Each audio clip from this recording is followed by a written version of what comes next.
throughout history, it's always like stone tools and blah, blah, blah, and steel. And then boom, .com and technology. Technology has never evolved like that in history. So they're saying that this tech stuff is much closer to the ancient world. And they say the ancient world had like harmonics and electricity, like not just Tesla and stuff. Like most people ask, how did they move and make the pyramids? It was the acoustic stuff. I believe it was vibration based off magnetic energy. And that's a declassified CIA document. If you put like a magnet underneath something, no matter how heavy it is, you put another magnet underneath it, it will lift it. Yeah. I believe that's the type of technology they used to build the fucking pyramids. Like power their cities and all that stuff. They're using them and why the pyramids on? Would they have Orion's? It's basically all the pyramids are on ley lines. Yeah, that's basically done to enhance their ability and spiritual powerness. You see the pyramid of Giza, like it points like within 1% of like true north. Like a corner. I believe Napoleon did something to stop that, but Napoleon actually went to Egypt and took a cannon to the pyramids and the Sphinx. What do you think he was trying to stop? What a pimp, man.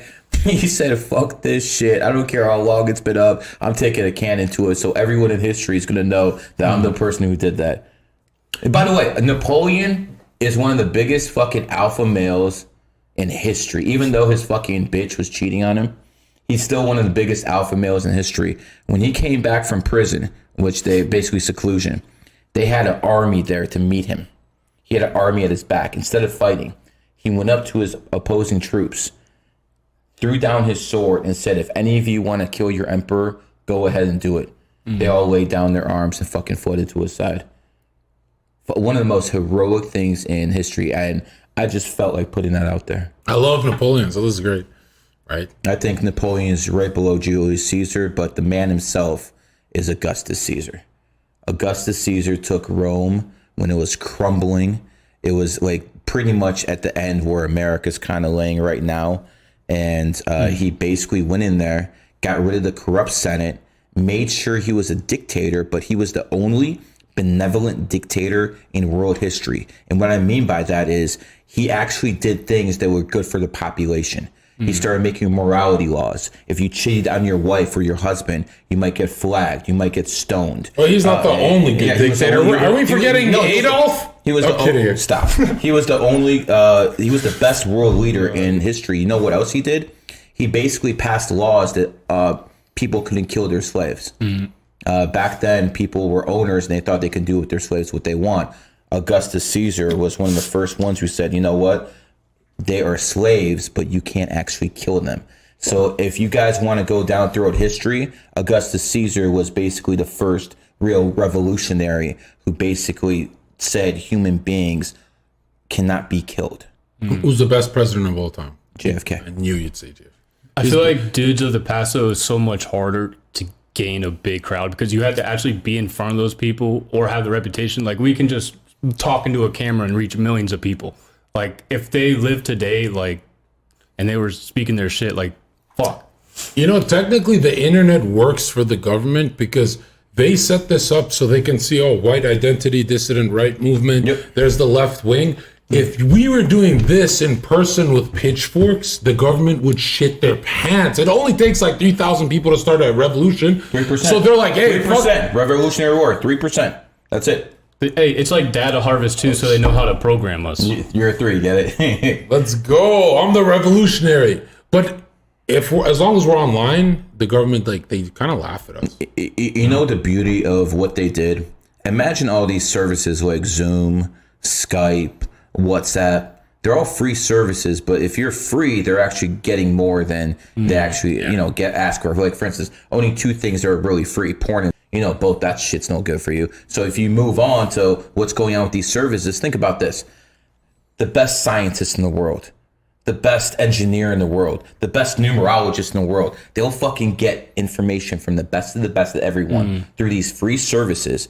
And then they'll create some fucking Jekyll and Hyde monster that all those sums couldn't create themselves. And therefore, they'll have technology 50, 60, 70 years ahead of fucking human beings. Because before these people actually network and get all that shit done, the government has all their fucking work. That's why data is worth more than oil now, because they're taking everything they know about the hive mind and using it so they can program us. If they understand our minds more than we understand ourselves, then they can use AI to predictive program like all of us. Like they can use AI to look at our facial expressions and tell if we're lying or not. Like they did Hollywood movies, all these patriotic movies before they did the wars. Oh, you're gonna look this. Israel. Remember the movie The Patriot?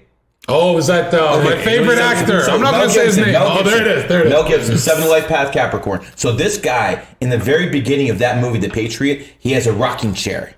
And he's working on a rocking chair. Watch the movie. It's a great movie. The very beginning of it. He has a rocking chair, and he puts it down. Before he sits on it, he says, 9 pounds, 11 ounces. Perfect. Just perfect. He sits on it, and the chair fucking basically falls apart. That happened a year before 9/11. That movie came out. 2000. They always leave clues. You know why they leave clues, Zherka? It was in the Matrix too, the 9/11. Do you know why they leave clues? They have to do it in the material world so they can do it, right? They have to go ahead. Yeah. negate karma. Exactly. They do it. They basically put it out there. So they actually they're asking for permission They too. tell people what they're doing, so they believe that negates their karma. Right. Same thing with Balenciaga putting all that fucking pedophile shit in their commercials. It's the same reason. It's not That's a why your mistake. history, why they tell you history. But some people have said they're psychically asking for permission, and others have said it's like a cokehead. How as expensive it is as coke is, he always shares it because misery loves company. The depressed cokehead will share his coke. Yeah. But I really think they have to ask for permission. They have to They for have to subconscious. tell. They have to tell. Yeah, they have to. You don't ask. They get off on it. You too. don't get. They You come on don't. that. You don't have to ask people lower than you for permission from energetic energy. The lion doesn't ask the gazelle for shit. Yeah. He fucking tells the gazelle exactly what he's gonna do, and that's what they do. They release their karma by actually telling them what they're gonna do. Now, I'm not these guys. All the conspiracy guys think like, let's say Hillary Clinton's evil or the ruling class is evil. They're not always evil. They have days where they actually give to charity. Yeah, they have days where they want to come back to God. They just always relapse. So that's why people get confused. It's like, is this guy evil? They're not. No human can be evil 100% of the time. What has Hillary Clinton done that is positive? She brought me here. Okay. Oh, there we go. We're there again. Gotcha. Okay. How did exactly that happen? I'm Kosovo, curious. 1999 Kosovo. Oh, you're from Kosovo? Okay, Bosnian War. Gotcha. They're talking about the gay frog stuff in the water. I think what people need to understand about that is when you're drinking tap water and fluoride, like they can put hormones in the water and literally make you gay. Drink this. Drink this. This is the best water out there. You know how you know this is the best water? Fiji. You know how? No, fuck that shit. You know what the best water is? That's the second one. You know how you know this is it's the most expensive. So think about this way: the elite need to go places, they need to travel, they need access to water. So they fucking jack the price of this shit up. So the poor people won't buy this. The rich people don't care about money. They got their water supply. Everyone else is fucking drinking that fucking 4 hour shit. See how the game works? Boom, boom, boom. I think a lot of people don't understand they're depressed because they're putting shit in their bodies. Like what you eat and what you drink really controls your cognitive ability and how in touch you are with God. Like, think about it. It's the holy water. You need to drink water. Your body is majority water. It's more important than what you eat. Yeah, there's also a Japanese water memory study. Do you remember that?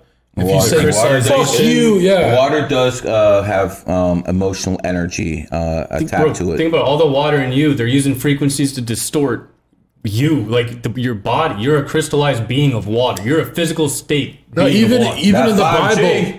Yeah, That's 5G. No, they say even in the Bible before "Let there be light," it was just darkness and water. There's a lot of people make that I argument. call it the Matrix's blood.